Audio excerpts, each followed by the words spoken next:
Assalamualaikum, selamat pagi anak-anak. Pada hari ini kita berjumpa lagi akan mempelajari materi tentang perubahan sosial budaya. Hal-hal yang kita capai pada hari ini nanti adalah mulai dari pengertian perubahan sosial budaya menurut para ahli, kemudian bentuk-bentuk perubahan sosial budaya, dan nanti pada akhirnya kita akan sama-sama menganalisis seperti apa proses perubahan sosial budaya yang terjadi pada masyarakat di sekitar kita. Oke, untuk lebih jelasnya, marilah kita lihat pembelajaran pada hari ini. Nah, berikut adalah Bapak Selo Sumarjan, merupakan tokoh dari Indonesia. Perubahan sosial menurut beliau adalah merujuk pada perubahan lembaga kemasyarakatan di dalam suatu masyarakat yang berpengaruh pada sistem sosialnya, yang mencakup nilai-nilai, sikap, dan pola perilaku dari masyarakat itu sendiri.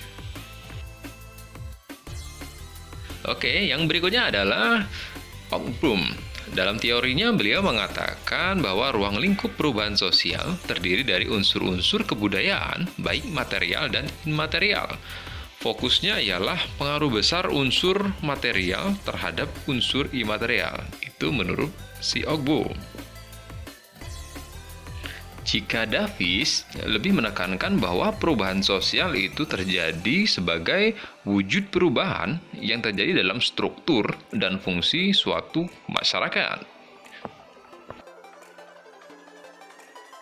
Nah, di sini ada gambar di mana ini adalah salah satu contoh dari perubahan sosial budaya secara lambat atau sering dikategorikan dengan evolusi.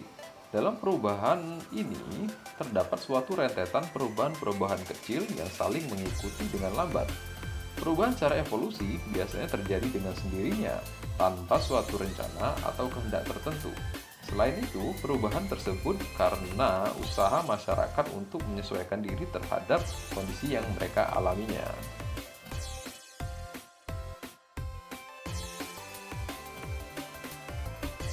Oke, selanjutnya adalah perubahan sosial budaya yang pengaruhnya besar.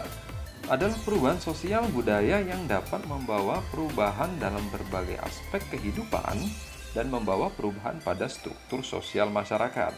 Contohnya yaitu proses industrialisasi atau kita kenal dengan revolusi industri yang terjadi di Prancis pada waktu itu. Pada gambar ini bisa dilihat adalah proses perubahan sosial yang pengaruhnya kecil. Di sini perubahan sosial yang tidak mempengaruhi berbagai aspek kehidupan, melainkan perubahan itu hanya membawa perubahan pada struktur sosial saja. Contohnya perubahan mode pakaian, mode rambut, mode sepatu, dan sebagainya. Nah, mungkin anak-anak semua mengetahui apa sih gambar yang ada pada tampilan kita ini.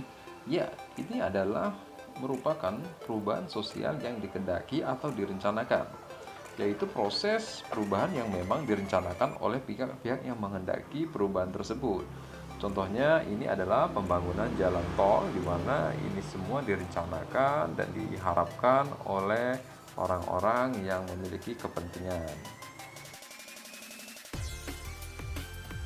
Yang selanjutnya adalah perubahan sosial budaya yang tidak dikehendaki atau tidak direncanakan. Jika suatu proses pembangunan terdapat penyimpangan perilaku dari para aparat pelaksana, dapat terjadi suatu perubahan yang tidak dikehendaki. Perubahan yang tidak dikehendaki menimbulkan disintegrasi atau perpecahan.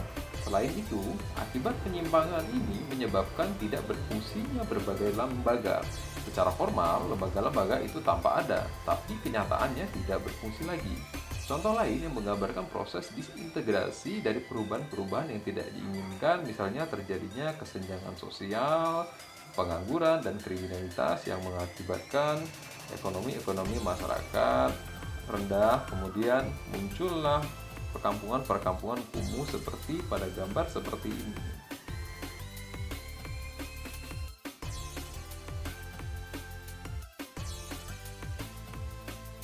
Nah, itulah tadi pembelajaran kita tentang proses perubahan sosial budaya, di mana proses perubahan sosial budaya ternyata terjadi pada lingkungan sekitar kita.